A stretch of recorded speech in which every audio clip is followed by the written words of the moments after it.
আজ শ্রী অদ্বৈত প্রভুর জন্মদিন, বড় শুভ দিন। এই দিনে সেই পুরুষ এসেছিলেন, যেই পুরুষ আমার গৌর সুন্দরকে ডেকে এনেছিলেন সেই গোলক থেকে। ব্রহ্মা এবং সব ঋষিগণ নারায়ণকে ডেকে কৃষ্ণকে এনেছিলেন এই গোলক ভূমিতে। বলেছিল এই গোলকে বড় দুরাচার শুরু হয়েছে, কংসের অত্যাচার বেড়ে গেছে, এই ধরিত্রী মা শুধু কাঁদছে, তা কান্না ছাড়া আর কোনো উপায় নেই, তাই তোমাকে আসতে হবে। সে ব্রহ্মা এবং অন্যান্য ধরিত্রী মার ডাকে ভগবান শ্রীকৃষ্ণ এসেছিলেন গোলকে, বৃন্দাবনে নর রূপ ধরে। আমরা নারায়ণের কি নররূপ দেখতে পাই? চারটে হাত মানুষের আছে। নররূপ মানে হচ্ছে মানুষের রূপ। ভগবানের পর প্রিয় রূপ হচ্ছে এই নারায়ণ, মানুষের রূপ। ব্রহ্মাকে যখন নাকি তিনি বললেন যে তুমি সৃষ্টি করো, ব্রহ্মা হচ্ছে সৃষ্টিকর্তা, বলছে আমি, তুমি যা সৃষ্টি করবে তার ভেতরে আমি ঢুকবো, ঢোকার পর দেখবো আমি আনন্দ পাই কিনা। ব্রহ্ম মানে কি? ব্রহ্ম মানে হচ্ছে বিভু, মানে বিরাট। ব্রহ্ম মানে হচ্ছে আনন্দ।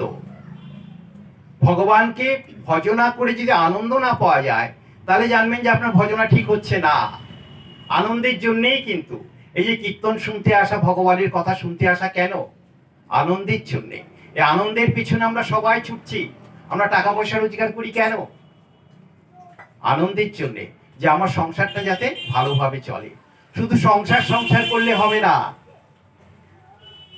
সংসার তো সবাই করতে পারে, কিন্তু গোবিন্দ ভজনা করতে পারে কজন? যার ভাগ্যে আছে সেই একমাত্র গোবিন্দ ভজনা করতে পারে। তাই মা যশোদার মতন গোবিন্দকে ভজনা করতে হবে, রাধা রানীর মতন ভজনা করতে হবে। সেই ভজনাটা মানুষ ভুলে গিয়েছিল, ব্রজের প্রেমের কথা মানুষ ভুলে গিয়েছিল। তাই মহাপ্রভুকে আবার আসতে হলো। মহাপ্রভু আমাদের শেখালেন কি করে গোবিন্দকে ভজনা করতে হয়, গোবিন্দকে কি করে ভজনা করতে হয়। কিন্তু আমাদের দুর্ভাগ্য কি, আমরা নবদ্বীপে থেকেও আমরা মহাপ্রভুকেই চিনি না। মহাপ্রভুকেই চিনি না। মহাপ্রভু বাড়িতে গিয়ে শুধু প্রণাম করলে হবে না, উপবাস করে মহাপ্রভুর মন্ত্র পড়লে হবে না। মহাপ্রভু যা বলেছেন তা নিজের কাজের মধ্যে দিয়ে প্রকাশ করতে হবে। তিনি বললেন মিথ্যা কথা বলো না, আপনি শুনলেন, অথচ বাড়িতে যাওয়ার সঙ্গে সঙ্গে মিথ্যা কথা বলতে শুরু করে দিলেন।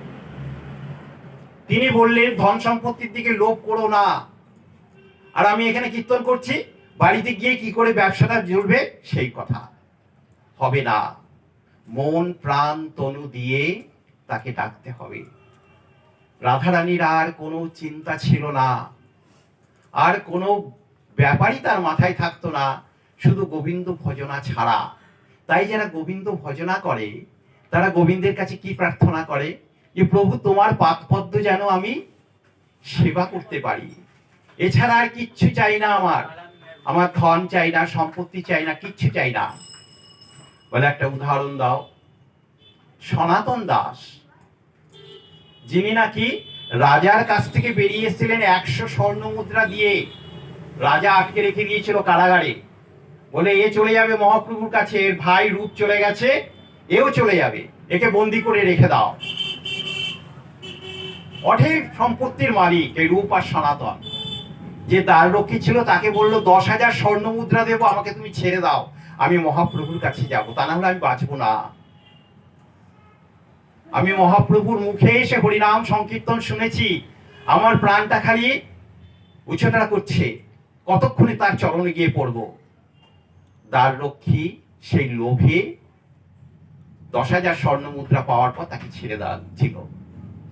তিনি রাধা কুণ্ডে দাঁড়িয়ে দাঁড়িয়ে কৃষ্ণ নাম করছেন সে বালির ওপর, রাধে রাধে রাধে রাধে জপ করছেন। হঠাৎ তার পায়ে যেন কি ঠেকলো।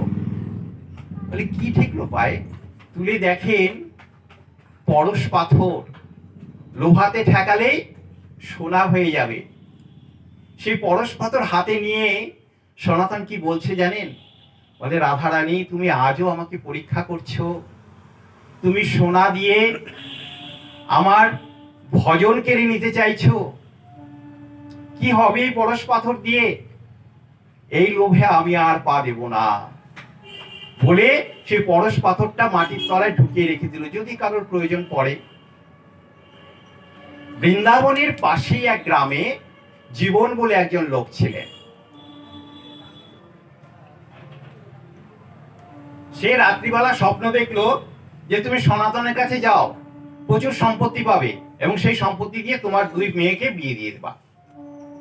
জীবন প্রতিদিনই শিবের পুজো করে আর বলে, প্রভু আমার 2 মেয়ে, আমার তো ধন সম্পত্তি নেই, আমি কি করে বিয়ে দেবো? বলে যা, কালই যা, যে সনাতন বলে একজন বৈষ্ণব আছে, সেই বৈষ্ণবের কাছে পরের দিন সকালবেলা উঠেই জীবন দৌড় গিয়ে দেখে একটা তালপাতার কুটিরের মধ্যে ন্যাড়া মাথা, গায়ে ছেঁড়া কাঁথা আর মুখে কৃষ্ণ কথা। এই তো বৈষ্ণব। বৈষ্ণবের রূপ কি? ন্যাড়া মাথা, গায়ে কৃষ্ণ ছেঁড়া কাঁথা আর মুখে সর্বদাই কৃষ্ণ কথা। বলে এ আমাকে কি সাহায্য করবে? এ আমার প্রভু আমাকে কার কাছে পাঠালেন? এ তো নিজেই দিন দরিদ্র। যাই হোক, তবু গিয়ে সেই সনাতনের পা স্পর্শ করে প্রণাম করে বললেন যে আজকে শিব ঠাকুর আমাকে দর্শন দিয়ে তোমার কথা বলেছে। বলে আমার কথা? তোমার ভুল হয়নি তো শুনতে আমার নামটা? বলে না, তোমার নাম সনাতন তো? বলে হ্যাঁ। বলে ও দাঁড়াও, মনে পড়েছে, আমি 2 দিন আগে একটা পরশ পাথর পেয়েছি, ওই মাটির তলায় ডুবিয়ে রেখে দিয়েছি, তুমি ওটা নিয়ে যাও। ওটা নিয়ে গিয়ে লোহাতে ঠেকাবে, দেখবে সোনা হয়ে গেছে, তাহলে তোমার আর কোনো অভাব থাকবে না। সেই ব্রাহ্মণ তো নাচতে নাচতে সেই পরশ পাথর নিয়ে চলেছে।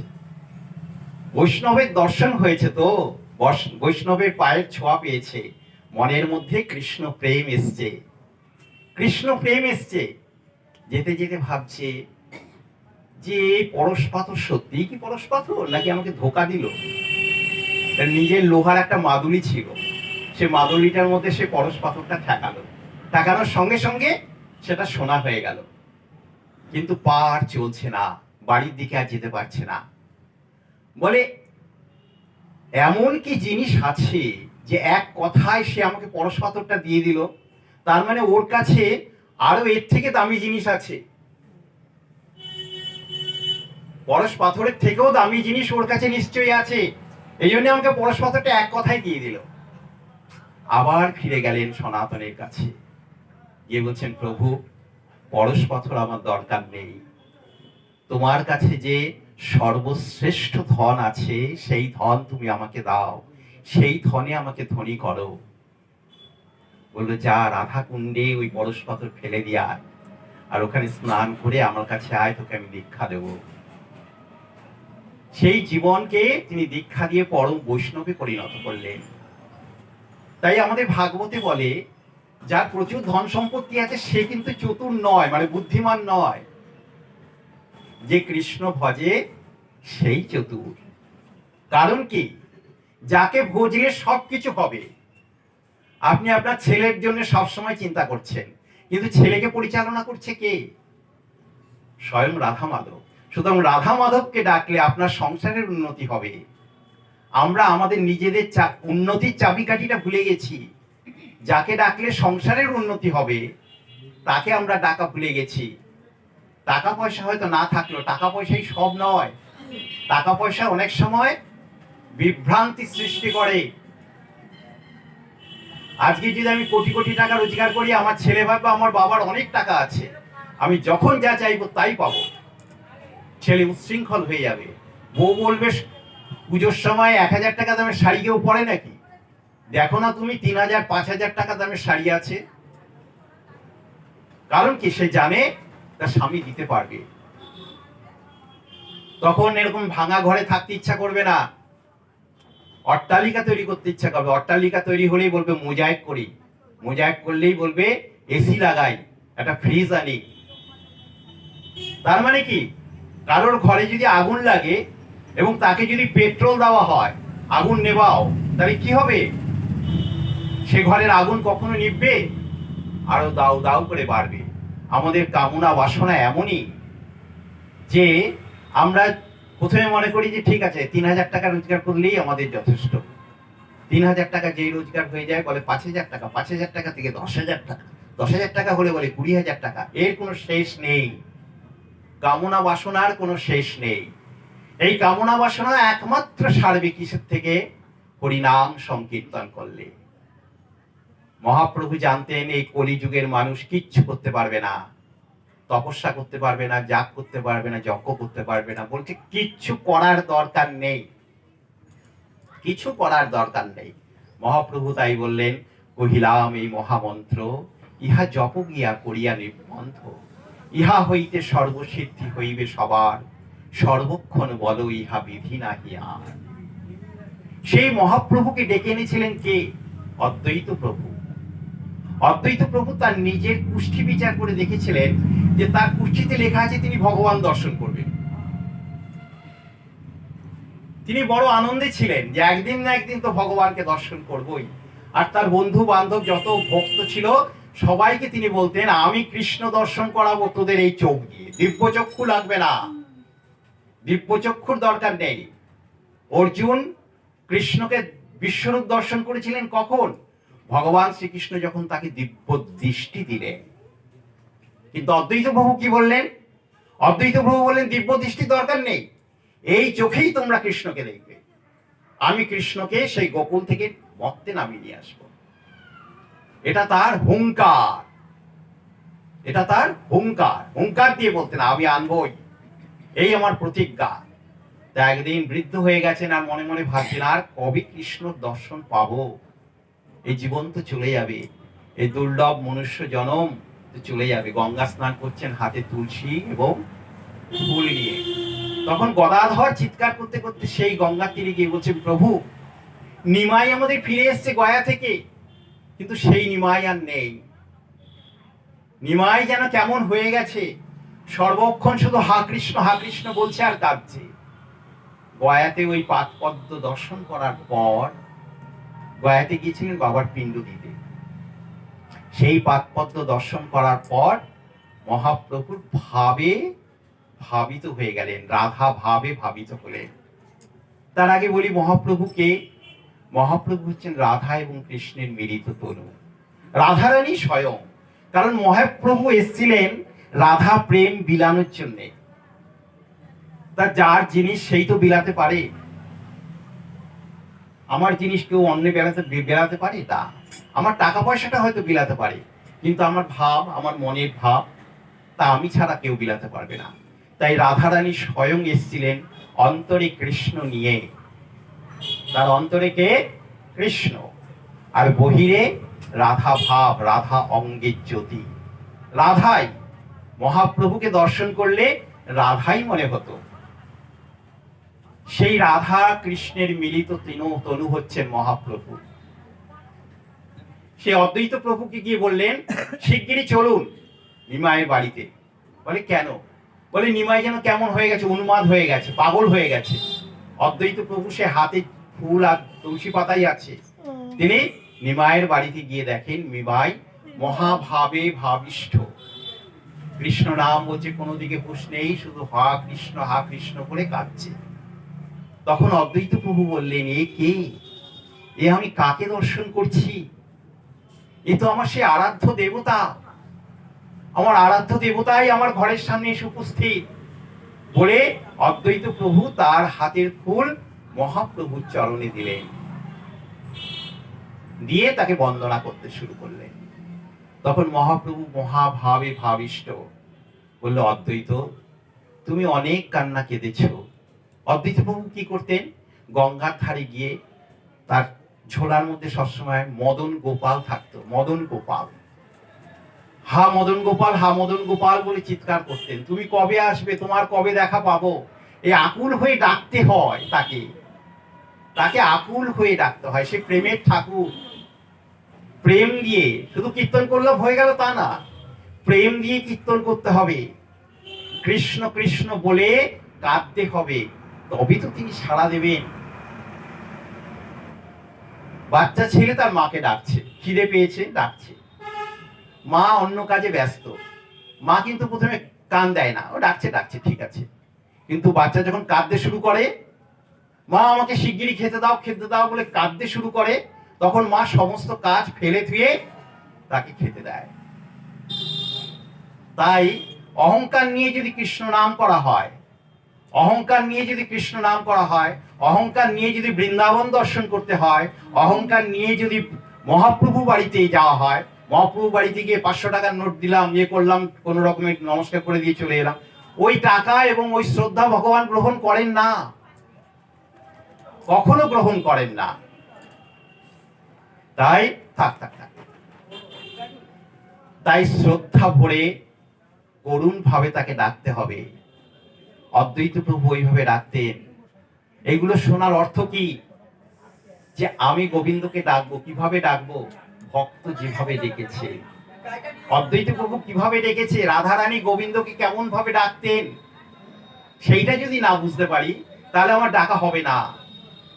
আমি যত ভালো কীর্তনই করি না কেন, যত ভালো পাঠই করি না কেন, আমার অন্তরে যদি গোবিন্দের প্রতি প্রীতি না থাকে, তার জন্য মনটা যদি হু হু না করে, যে একটা একটা দিন করে তো আমরা সেই মৃত্যুর দিকে এগিয়ে যাচ্ছি, আমরা বড় হচ্ছি না, আমরা একদিন একদিন একদিন করে মৃত্যুর দিকে এগিয়ে যাচ্ছি। কবে চলে যেতে হবে কেউ জানে না। তাই ভক্ত কি বলছে? হরি হরি বিফলে জনম গোয়াইনু। গোয়াইনু মানে কাটাইলাম।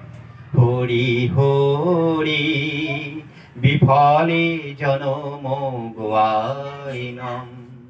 মনুষ্য জনম পাইয়া রাধা কৃষ্ণ না ভজিয়া, মনুষ্য জনম পাইয়া রাধা কৃষ্ণ না ভজিয়া, জানিয়া শুনিয়া বিষ খাইলাম।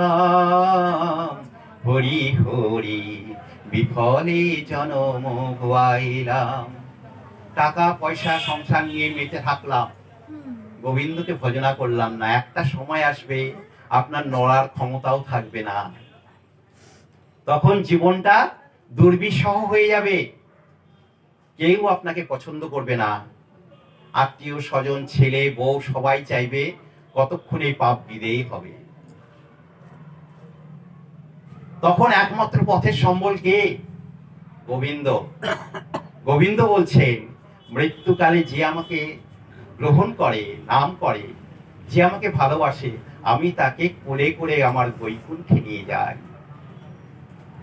তাই সাধন ভজন হরি কথা শোনা সমস্ত কিছুর মূল উদ্দেশ্য কিন্তু একটাই, যে শেষ সময় যেন আমি গোবিন্দকে ভজনা করতে পারি। বলে শেষ সময় যখন গোবিন্দকে ভজনা করলেই হয়, তাহলে শেষ সময় করবো, এখন করার দরকার নেই। বলে পারবে না, তখন তোমার মুখে ওই গোবিন্দের নাম আসবে না। তাই যতটুকু সময় পাবেন, কাজ করতে করতে গোবিন্দের নাম, খেতে খেতে গোবিন্দের নাম, খাইতে শুইতে গোবিন্দের নাম, একটা মুহূর্ত যেন নষ্ট না হয়। যেই দিন গোবিন্দের নাম হলো না, সেই দিন জানবেন আপনার বৃথা দিনটা গেল। তাই ভক্ত কি বলছে? হরি হরি কবে মোর হইবে সুদিন, ভজিব সে রাধা কৃষ্ণ হইয়া প্রেমাধীন, ভজিব সে রাধা কৃষ্ণ হইয়া প্রেমাধীন, হরি হরি কবে মোর হইবে সুদিন। যেদিন গোবিন্দকে ভজনা করতে পারবো সেই দিনটাই সুদিন, আর যেদিন ভজন করতে না পারবো সেই দিনটাই হচ্ছে দুর্দিন বা কুদিন। আর আমাদের কামনা বাসনা মনে কি হয়? যেই দিন দোকানে বা ব্যবসায় খুব লাভ হলো, সেই দিনটা আমাদের কাছে সুদিন, তাই তো? যারা ব্যবসা করে, যারা টাকা পয়সা রোজগার করে, যাদের যেদিন নাকি খুব ভালো বেচা কেনা হয়, বলে এরকম দিন যদি আমাদের প্রতিদিন হতো তাহলে খুব ভালো হতো। এরা হচ্ছে রজগুণের সম্পন্ন লোক। আর তমগুণের লোকেরা কি বলে? আজকে বিয়ে বাড়িতে যা খেলাম না, এরকম যদি রোজ রোজ খেতে পারতাম তাহলে খুব ভালো হতো। এ হচ্ছে তমগুণের লোক। আর সত্যগুণের লোকেরা কি বলবে? তাদের খাওয়া ঠাওয়ার দিকে কোনো মন থাকে না, তারা শুধু বলে যেদিন গোবিন্দকে ভজনা করতে পারলাম সেই দিনই হচ্ছে সুদিন, আর যেদিন করতে না পারলাম সেদিনই হচ্ছে দুর্দিন। এটা মাথায় রাখতে হবে যে গোবিন্দকে ভজনা করতে হবে। এ সংসারে গোবিন্দ ছাড়া আর কেউ নেই। সংসারে যতক্ষণ করতে পারবেন, যতক্ষণ দিতে পারবেন, ততক্ষণ সংসার আপনাকে মাথায় করে রাখবে। যখন করার আর ক্ষমতা থাকবে না, তখন সংসার আপনাকে ছেড়ে দেবে। তখন একমাত্র অবলম্বন হচ্ছে গোবিন্দ। তাই গৌর গোবিন্দের চরণে, সদ্গুরুর চরণ আশ্রয় করে গৌর গোবিন্দকে ভজনা করতে হয়। এই যে আমরা আমাদের যদি জিজ্ঞেস করা হয় তুমি কিভাবে ভজনা করো, আমরা কিন্তু উল্টো পাল্টা করে করি। গুরুদেব এক কথা বলে দিলেন, বাড়িতে গিয়ে নিজের মতন করে বেছে নিলাম। এগুলো খুব অন্যায়, অপরাধ। গুরুদেব বললেন গৌর গোবিন্দকে ভজনা করতে গেলে তোমরা নিরামিষ খাবে, আমিষ জাতীয় জিনিস খাবে না। বাড়ি থেকে বললাম ঠিক আছে, বৃহস্পতিবার দিনটা শুধু নিরামিষ খেলেই হবে। আমরা নিজেদের মতন করে তৈরি করে নিই। এগুলো একটা অপরাধ। ধর্ম করতে গিয়ে আমরা অধর্ম করে বসি। যদি জিজ্ঞেস করা হয় যে আপনারা কি ধারায় ভজন করেন, বলি কি ধারা ভাড়া তো আমরা কিছু বুঝি না। হরে কৃষ্ণ নাম করতে হয়, করেছি। হরে কৃষ্ণ নামের মধ্যে কি আছে, বলি কি জানি কি আছে তাও তো জানি না। আপনাকে ধরুন স্কুলে পরীক্ষার সময় 10টা অঙ্ক করতে দেওয়া হলো, আপনি 10টাই করে এলেন, কিন্তু 10টা অঙ্কই ভুল। গুণে ভুল, যোগে ভুল, বিয়োগে ভুল, কোনো জায়গায় না কোনো জায়গায়, তাহলে আপনার রেজাল্টটা কি? 0। তাই তো হবে, কারণ 10টাই ভুল। ঠিক তেমনি ভজন করতে গেলে গুরুদেব যেমন করে বলবেন, কারণ কি গুরু মানে কি? গুরু মানে হচ্ছে স্বয়ং কৃষ্ণ। স্বয়ং কৃষ্ণ গুরুরূপ ধারণ করে এসছেন, তিনি যা বলবেন সেটাই বেদ বাক্য। শত অসুবিধা থাকলেও সেটা মানতে হবে। গুরু বাক্যই বেদ বাক্য, এর কোনো অন্যথা হবে না। গুরুর কাছে দীক্ষা নেওয়া মানে হচ্ছে নিজেকে গুরুর পায়ে বিক্রি করে দেওয়া, তা না হলে হবে না। শত চেষ্টা করলেও হবে না। এই জন্য আমাদের ভাগবতে একটা কথা আছে, কোটি জন্ম করি নাম সংকীর্তন, তবু না হইল মোর কৃষ্ণ প্রেম ধন। কোটি জন্মও যদি আপনি চেষ্টা করেন গুরুর কথা বাদ দিয়ে নিজের মতন করে করতে, আপনি পারবেন না। কোটি জন্ম করলেও হবে না, কোটি জন্ম করলেও হবে না। কথাটা কিন্তু শুধু শুধু লেখা হয়নি। আর এরা যে সে লোক লেখেনি, আমার আপনার মতন লোক লেখেনি, বলেছেন এবং লিখেছেন সেই সমস্ত লোকেরা যারা রাধা কৃষ্ণের ভাব লীলা অনুভব করেছেন। এই 6 গোসাই ব্রজের সেই ভাবগুলোকে আমরা তারপরেই কিন্তু পেয়েছি এই রাসলীলার কথা। তা বলছে তাহলে আমরা কিভাবে করি, আমাদের নবদ্বীপের সংকীর্তনটা কেমন? বলছে পঞ্চতত্ত্বের রস সংকীর্তন। পঞ্চতত্ত্বের রস সংকীর্তনের ভাবধারায় আমরা ব্রজের রাধা গোবিন্দকে ভজনা করি। বলছে মহাপ্রভু যখন রাধা কৃষ্ণের মিলিত তনু, তাহলে আর ব্রজের রাধা কৃষ্ণকে ভজনা করার কি দরকার? মহাপ্রভুকে ভজনা করলেই তো হয়। বলে না, তা হবে না। মহাপ্রভুর কথা তো তাহলে তুমি মানলে না। মহাপ্রভু বলছেন কৃষ্ণ বড় প্রেমময়, তাকে ডাকলেই তাকে পাওয়া যায়। তুমি মহাপ্রভুকে ডাকছো তা তো হবে না। মহাপ্রভুর ভাব ধারায় রাধা কৃষ্ণকে ডাকতে হবে। মহাপ্রভু যে ভাবে ডেকেছিলেন তবে তুমি পাবে ব্রজের রাধা কৃষ্ণ, তা না হলে শতবার কপাল পুতলেও পাওয়া যাবে না। তাই আজকের দিনে নাম সংকীর্তন যাগ যজ্ঞ অনেক হচ্ছে, অনেক বেড়েছে। দেখবেন পাড়ায় পাড়ায় প্যান্ডেল হচ্ছে, নাম সংকীর্তন হচ্ছে, অষ্টপ্রহর হচ্ছে, ইয়ে হচ্ছে, কিন্তু মানুষের উন্নতি হচ্ছে কোথায়? মানুষের আত্মচেতনা বাড়ছে কোথায়? আত্মচেতনা বাড়াতে হবে যে আমি গোবিন্দ ভজনা করি, আমি কোনো পাপ কাজ করব না, আমার হৃদয়ে গোবিন্দ আছে, আমার দ্বারা কোনো পাপ কাজ হবে না। এই অনুভূতি যখন আসবে তখন মনে হবে তাহলে গোবিন্দকে কোথায় বসাবো। গোবিন্দকে যদি হৃদয়ে না বসাতে পারেন তাহলে মূর্তি পূজা করে কোনো লাভ নেই। সেই মূর্তি পূজা করতে করতে যেদিন আপনার মনে মনে হবে যে আমার গৃহের গোপালটাকে যে আমি পুজো করছি, গোপাল কবে দর্শন পাবো? গোপাল পুজো কেন করছি? গোপাল পুজো করতে হয় তাই করছি। কতক্ষণে গোপাল পুজো দিয়ে অন্য কাজে অকাজে মত্ত হব, সিরিয়াল দেখতে বসবো, এই হচ্ছে আজকালকার দিনের লোকেদের ব্যাপার। গোপালকে সেবা দিতে হয় কোনো রকমে দিয়ে, কারণ 7টায় সিরিয়াল আরম্ভ হয়ে যাবে, সিরিয়াল দেখতে বসতে হবে, হবে না। ওই গৃহে গোপাল আসে না, গৃহে যে আপনার গোপাল ঢুকছে, গোপাল যে আছে, গোপালকে যে সেবা করছেন, এটা একটা অনুভূতি আনতে হবে যে আমার গৃহে গোপাল আছে, তাকে খেতে দিতে হবে, তাকে বাচ্চার মতন করে মানুষ করতে হবে। আমার সন্তান যেমন, গোপাল মানে কি বাৎসল্য রূপ, বাৎসল্য রূপ। মা যশোদা গোপালকে ভগবান রূপে পূজা করতেন না। ভগবান বলছে আমাকে ভগবান বলে ডেকো না, তাতে আমার আনন্দ হয় না। আমাকে পারো না তোমরা ডাকতে তোমাদের সন্তানের মতন করে, পারো না তোমাদের সখার মতন করে আমাকে ভালোবাসতে, পারো না তোমাদের প্রেয়সীর মতন আমাকে ভালোবাসতে। মা যশোদা গোপালকে ভালোবাসতেন তার পুত্র রূপে, সুবল সখা এরা ভালোবাসতেন তার সখা রূপে, আর রাধারানী ভালোবাসতেন তার পতি রূপে, তার প্রেমিকার রূপে। তারা বলতেন গোবিন্দ আবার ভগবান কি? আমাদের নয়নের মণি, আমাদের প্রাণের ধন। এইভাবে না ডাকলে কি আর গোবিন্দকে পাওয়া যায়? যে যতটুকু করবে সে ততটুকু পাবে। তাহলে মহাপ্রভু কে হলেন? রাধা কৃষ্ণের মিলিত তনু। তাই মহাপ্রভুকে বলা হয় ভক্ত রূপ। কি বলা হয়? ভক্ত রূপ।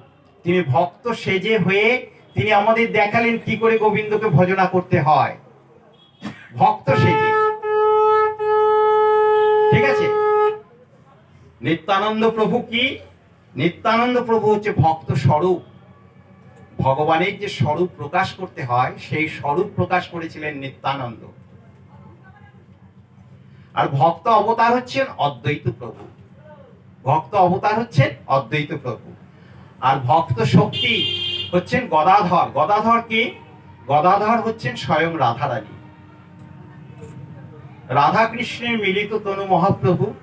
আবার কিছুটা শক্তি আবার গদাধর পেয়েছিলেন, যার জন্য গদাধরকে বলা হয় সম্পূর্ণভাবে রাধারানী। এটা একটা সুন্দর গল্প আছে, আমি পরে বলছি। আর শুদ্ধ ভক্তকে, শুদ্ধ ভক্ত হচ্ছেন শ্রীবাস। শ্রীবাস অঙ্গনে মহাপ্রভু কীর্তন করছেন প্রেমাবিষ্ট হয়ে, আনন্দে প্রেমা ধারা বয়ে যাচ্ছে, তার কোনো হুঁশ নেই।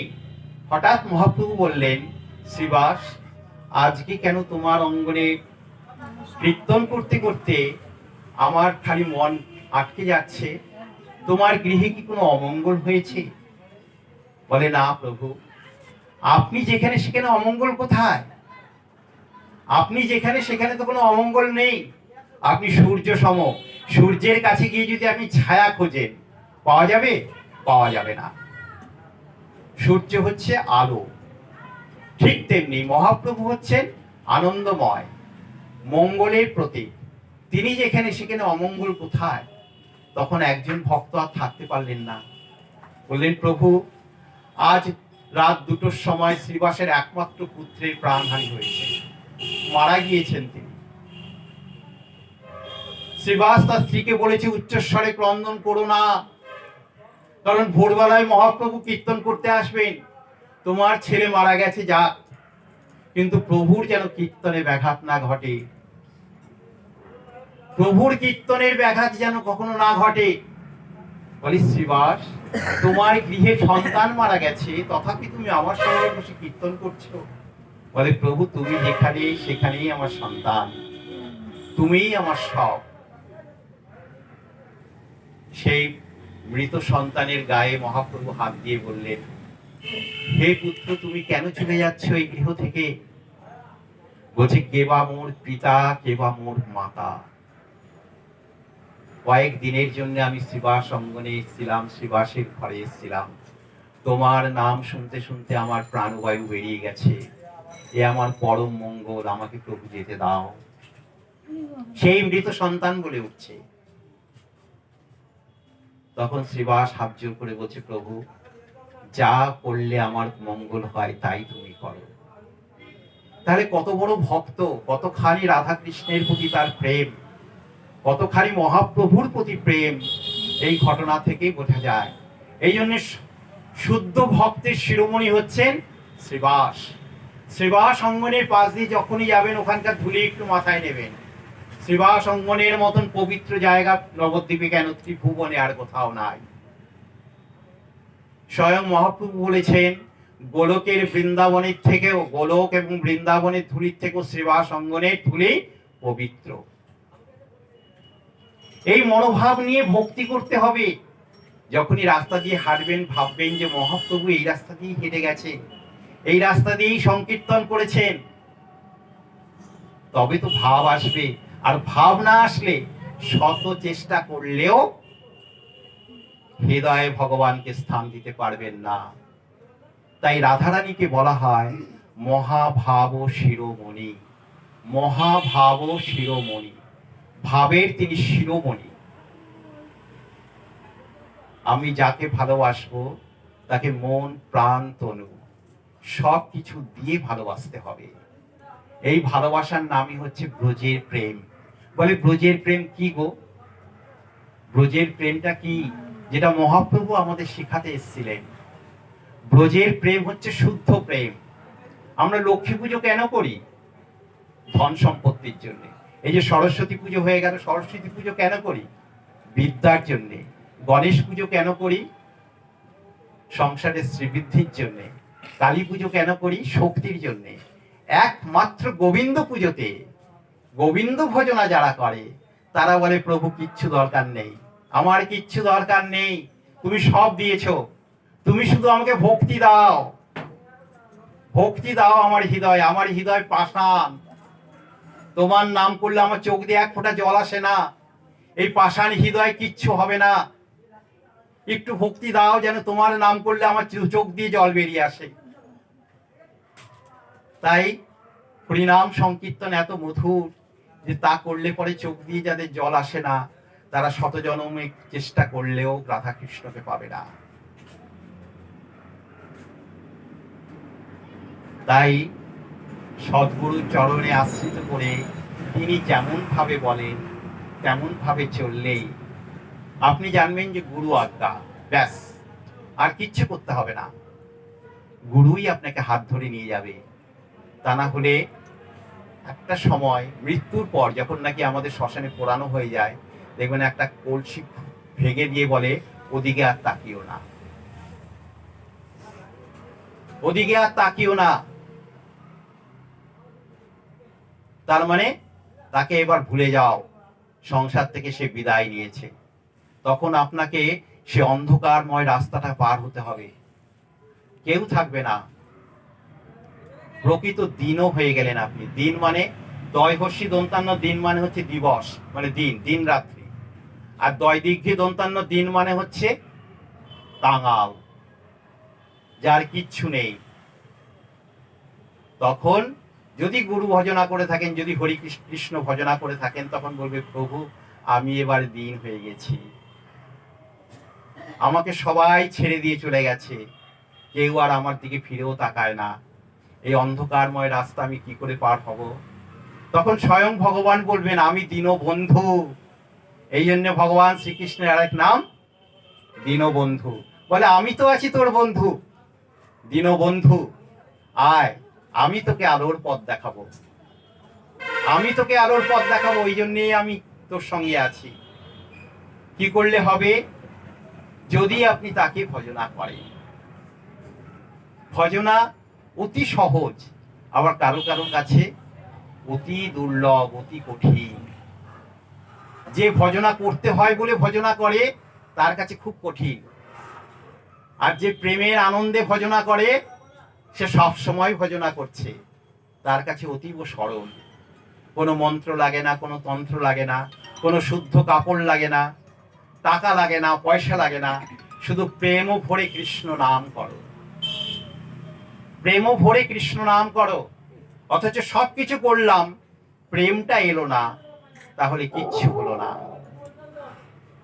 এই অদ্বৈত প্রভু কৃষ্ণ নাম করতে করতে হঠাৎ একদিন দেখলেন যে গঙ্গা দিয়ে একটা তুলসী পাতা স্রোতের বিরুদ্ধে দিয়ে যাচ্ছে, স্রোতটা বইছে এদিকে, তুলসী পাতাটা বইছে এদিক দিয়ে। বলেন এমন তো জিনিস কখনো দেখা যায় না, নিশ্চয়ই এর পেছনে কোনো কারণ আছে। তিনি ওই তুলসী পাতার সঙ্গে সঙ্গে যেতে শুরু করলেন। যেতে যেতে দেখলেন নবদ্বীপের একটা ঘাটে একজন অতীব সুন্দরী রমণী তিনি স্নান করছেন। তার নাভিতে এসে সেই তুলসী পাতাটা ঠেকলো। তখন অদ্বৈত প্রভু বললেন, মা তোমার নাম কি গো? বলে, আমার নাম শচী। আমার স্বামীর নাম জগন্নাথ মিশ্র। তখন বললেন, তোমার গৃহে প্রভু আসছে,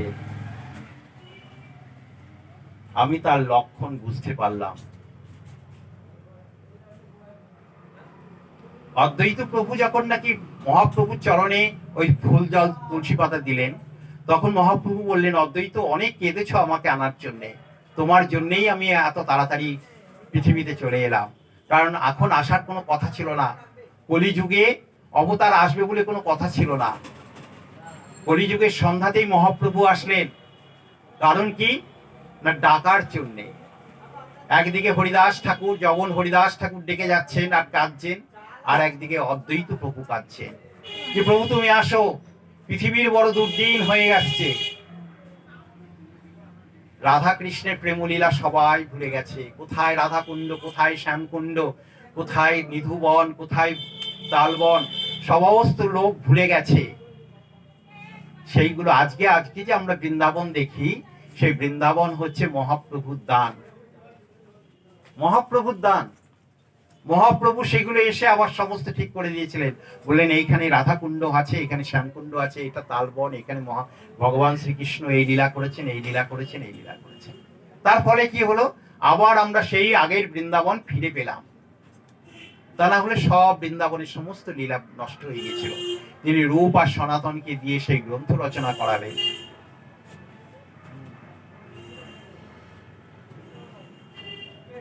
এই অদ্বৈত প্রভু শ্রীহট্ট জেলায় জন্মগ্রহণ করেছিলেন। পিতার নাম ছিল কুবের পণ্ডিত, এবং অদ্বৈত প্রভুর দুই স্ত্রী, এক হচ্ছে সীতা দেবী আর একটা হচ্ছে শ্রীদেবী। সীতা দেবী এবং শ্রীদেবী। তাই নরোত্তম দাস ঠাকুর বলছেন, দয়া করো সীতাপতি অদ্বৈত গোসাই, তব কৃপা বলে পাই চৈতন্য নিতাই। তুমি যদি কৃপা না করো তাহলে মহাপ্রভুকে আমি পাবো না, চৈতন্য এবং নিতাইকে পাওয়া যাবে না যদি অদ্বৈত প্রভু কৃপা না করেন। অদ্বৈত প্রভুর কৃপার জন্যেই কটা বাজে, অদ্বৈত প্রভুর কৃপার বলেই অদ্বৈত প্রভু, অদ্বৈত অঙ্গন দেখবেন মহাপ্রভু বাড়ির পাশেই আছে অদ্বৈত প্রভু মূর্তি। সেই অদ্বৈত প্রভু মহাপ্রভুকে ডেকে এনেছিলেন। আজ সেই অদ্বৈত প্রভুর জন্মদিন। আরেকটু হবে, ভালো লাগছে?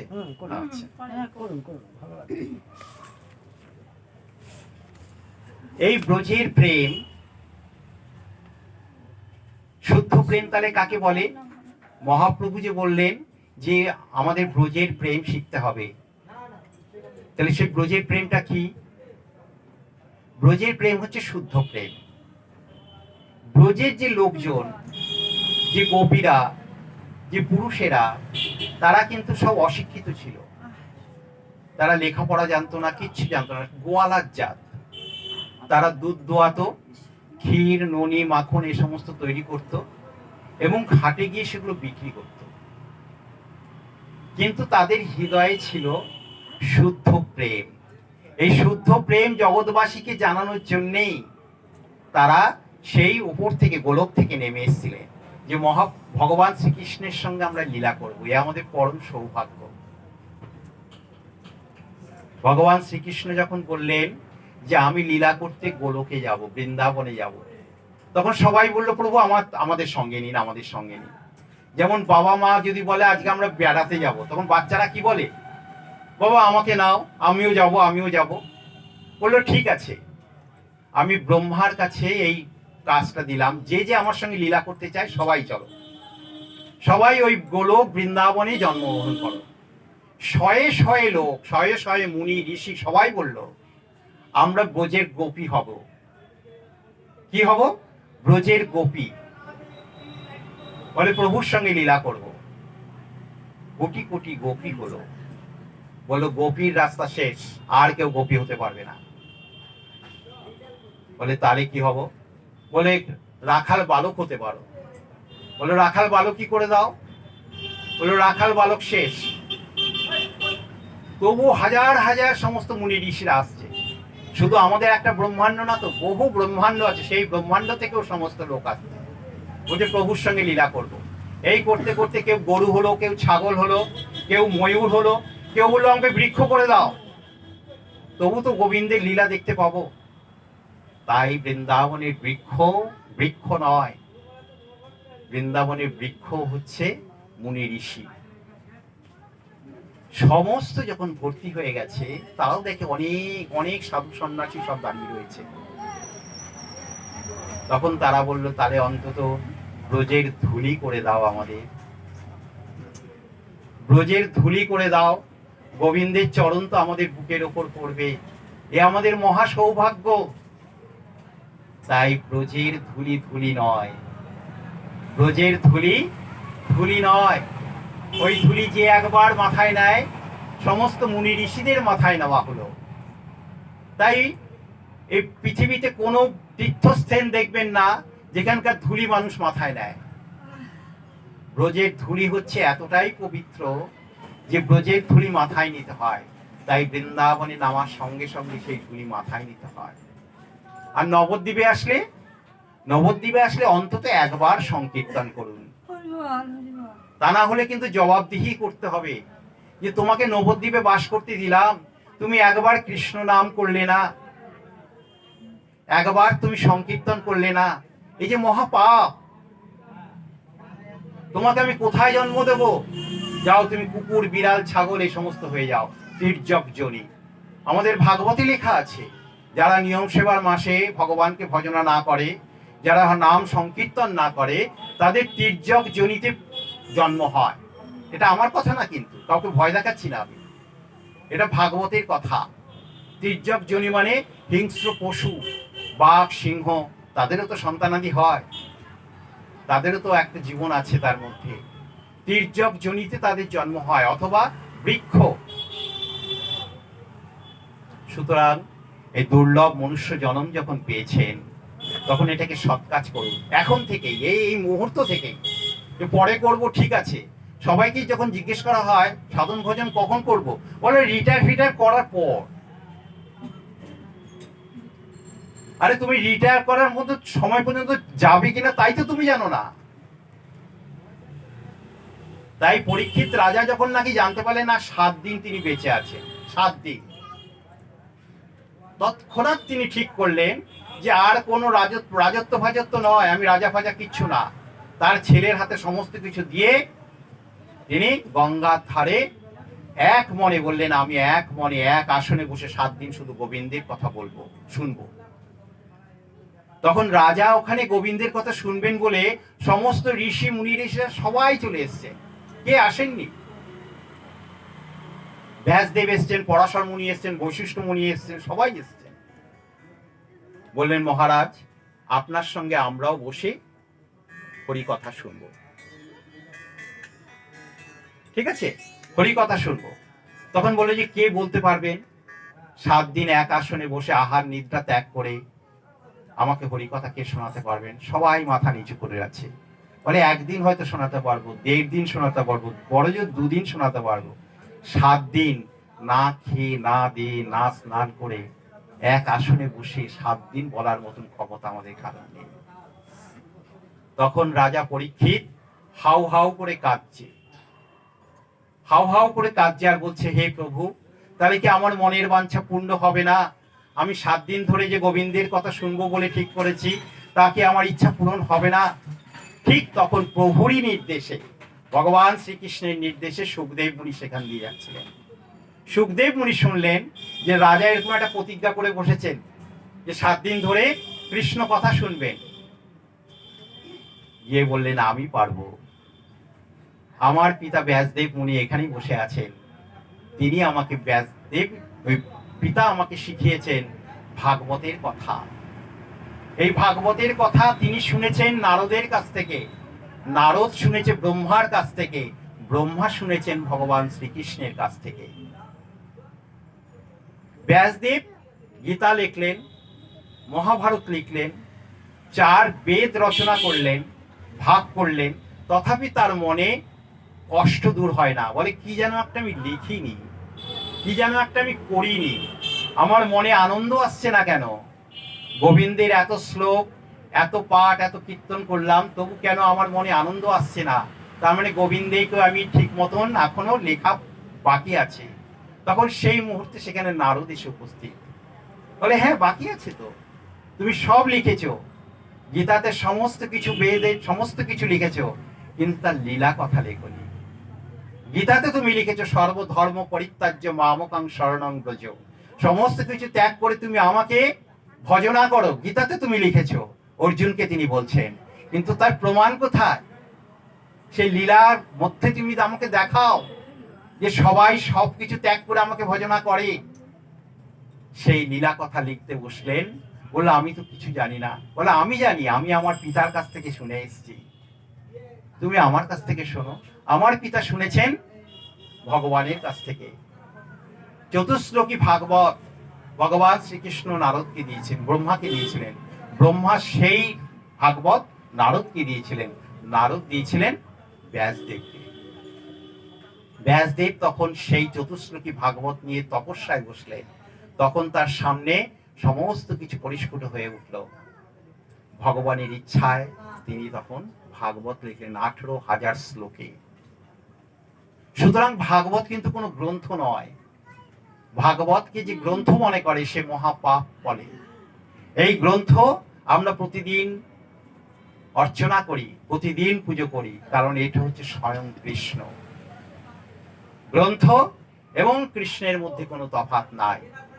এটাকে জন্য বলা হয় বাগ্ময়ী মূর্তি, কৃষ্ণের বাগ্ময়ী মানে কথা, কথা কৃষ্ণ। কৃষ্ণ চলে গেছেন। কৃষ্ণ কত বছর তপস্যা করেছিলেন, এই পৃথিবীতে লীলা করেছিলেন, তাহলে জানা আছে? ভগবান শ্রীকৃষ্ণ কত বছর এই পৃথিবীতে লীলা করেছিলেন? 125 বছর। কত? 125 বছর। তিনি যখন সেই লীলা করে তার নিত্য ধামে চলে গেলেন, তখন মুনি ঋষিরা শুধু চিন্তা করছে যে এবার আমাদের পথ দেখাবে কে? সমস্ত তো অন্ধকারে ঢেকে গেল। কারণ মুনি ঋষিরা কোনো রকম অসুবিধায় পড়লেই ভগবান শ্রীকৃষ্ণের কাছে যেতেন পরামর্শ নিতে। সুতরাং তাই বলছে যে পরামর্শ এমন লোকের কাছে নাও যে তোমার হিত আকাঙ্ক্ষী। বিপদে আমরা সবাই পড়তে পারি, কিন্তু যার কাছ থেকে পরামর্শ নেওয়া হচ্ছে সে যদি কুপথের লোক হয় তাহলে কিন্তু আপনার মহা সর্বনাশ। কুরুক্ষেত্রের যুদ্ধে কৌরব এবং পাণ্ডব দু দলই কিন্তু বিপদে পড়েছিল না? যুদ্ধ হবে, কে মারবে, কে মরবে, কে বেঁচে থাকবে। কৌরবেরা কার কাছ থেকে বুদ্ধি নিল? শকুনির কাছ থেকে। আর পঞ্চ পাণ্ডবেরা কার কাছ থেকে বুদ্ধি নিল? ভগবান শ্রীকৃষ্ণের কাছ থেকে। জয় হলো কাদের? সুতরাং এমন লোকের কাছ থেকে বুদ্ধি নেবেন যে আপনার হিত চায়। আপনি গিয়ে হয়তো তাকে বললেন আমি খুব বিপদে পড়েছি, সে হয়তো মনে মনে ভাবছে এবার দেখো ঠেলাটা, এবার তো তুমি ফাঁকে পড়েছো, মনে মনে বললো, প্রকাশ করলো না। তাই সব সময় সাধুগুরু বৈষ্ণবের মুখ থেকে, ভক্তের মুখ থেকে কৃষ্ণ কথা শুনতে হয়। ভক্তরা যা বলে তাই ধ্রুব সত্য, কারণ ভক্ত নিজে কিছু বলে না। এই যে ভাগবত কথা বলা হয়, ভাগবত কথা মুখস্থ করে ভাগবত কথা বলা যায় না। তিনি যদি কৃপা না করেন ভাগবত কথা কেউ বলতে পারেন না। তাই ভগবান শ্রীকৃষ্ণ নিজে ভাগবতে বলছেন যেখানে ভাগবত কথা হয় সেখানে আমি নিজে অধিষ্ঠান করি, সমস্ত দেবতা নিয়ে সেখানে অধিষ্ঠান করি, সমস্ত তীর্থক্ষেত্র সেখানে উপস্থিত হয়। বলে প্রমাণ দেখাও, তিনি যে আসেন তার প্রমাণ দেখাও। প্রমাণ ছাড়া তো আজকালকার লোকেরা বিশ্বাস করতে চায় না। দক্ষিণেশ্বরে রামকৃষ্ণদেব ভাগবত কথা শুনছেন, তন্ময় হয়ে শুনছেন। শুনতে শুনতে শুনতে শুনতে তার ভাব এসে গেল, তিনি সমাধিস্থ হয়ে গেলেন। সমাধিস্থ হয়ে তিনি পড়ে গেলেন। সবাই জল ঢল ছিটালো। ভগবানের নাম করার পর আবার রামকৃষ্ণ দেবের চেতনা ফিরে আসলো।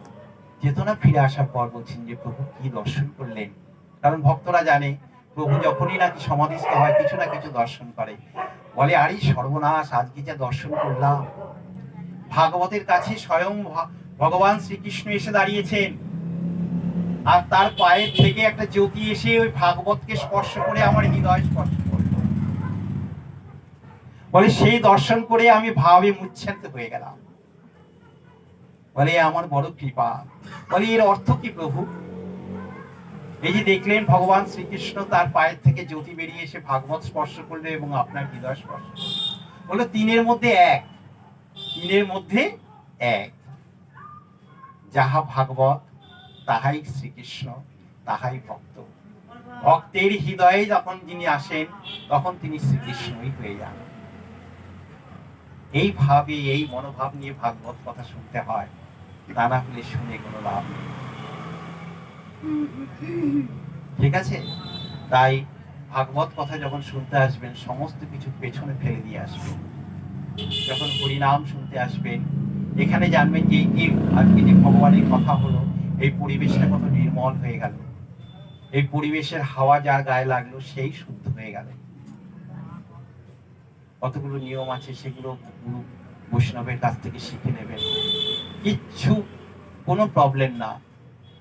তাকে ভজনা করলে যে কি সুখ, ভজনা করতে হবে তবেই জানবেন। ভজনা করলে বড় সুখ, তখন টাকা পয়সা সমস্ত কিছু তুচ্ছ মনে হবে। ও নিয়ে তো আপনি চলে যেতে পারবেন না, কিন্তু যেটা নিয়ে যেতে পারবেন সেটা হচ্ছে একমাত্র এই ভক্তি। যতখানি এগিয়ে যাবেন পরের জন্মে আবার ঠিক তখন থেকেই শুরু করতে পারবেন। কেউ কেউ দেখেন না ছোট্টবেলা থেকেই ঠাকুরের কথা শুনতে ভালোবাসে, ঠাকুরের কীর্তন করতে ভালোবাসে, তাকে ভগবান আবার ঠিক সেই রকম পজিশনেই পাঠায়। আবার কেউ জনম জনম কাটিয়ে দিল, 100 বছর বেঁচে থেকে কি লাভ? কি লাভ যদি গোবিন্দ ভজনাই না করলাম? তাই ফুলকে দেখে ভক্তরা বলে, ফুল তোর কত জনমের সাধনা, তোর হাত নেই পা নেই, একদিনের জন্য তুই ফুটিস, তথাপি তুই গোবিন্দের চরণে যাস। আমাদের হাত আছে পা আছে, গোবিন্দকে ভজনা করার মতন বুদ্ধিও তিনি দিয়েছেন। আর কোন জীবকে দেননি, কোন জীবকে তিনি এই বুদ্ধি দেননি যে আমাকে ভজনা করো। তাই কৈফিয়ত কাউকে দিতে হবে না, শুধু এই মানুষকে দিতে হবে। কৈফিয়ত শুধু দিতে হবে মানুষকে, যে তোমাকে যে মানুষ রূপে পাঠালাম তুমি কি করে এলে? তুমি কি শুধু খেলে ঘুমালে? ও তো পশু বৃত্তি। পশুর 4টে ধর্ম থাকে। একটা হচ্ছে খাদ্য, ঘুমের থেকে উঠেই পশু কি করে? খাবার খোঁজে। আর একটা হচ্ছে ভয়, তাকে কে কে কখন খেয়ে ফেলে। ইঁদুরকে খেয়ে ফেলছে বিড়াল, বিড়ালকে খেয়ে ফেলছে কুকুর, কুকুরকে খেয়ে ফেলছে সিংহ, এই ভয়। আর একটা হচ্ছে মৈথুন। এই যে 4টে যে তাদের মানুষ যদি ঠিক সেই একই ভাবে চলে, ঘুমের থেকে উঠলাম, অফিসে গেলাম, টাকা পয়সা রোজগার করলাম, বাড়িতে এলাম, খেলাম দিলাম, বউয়ের সঙ্গে শুয়ে পড়লাম, তাহলে কি হলো? মনুষ্যরূপী পশু, মনুষ্যরূপী পশু।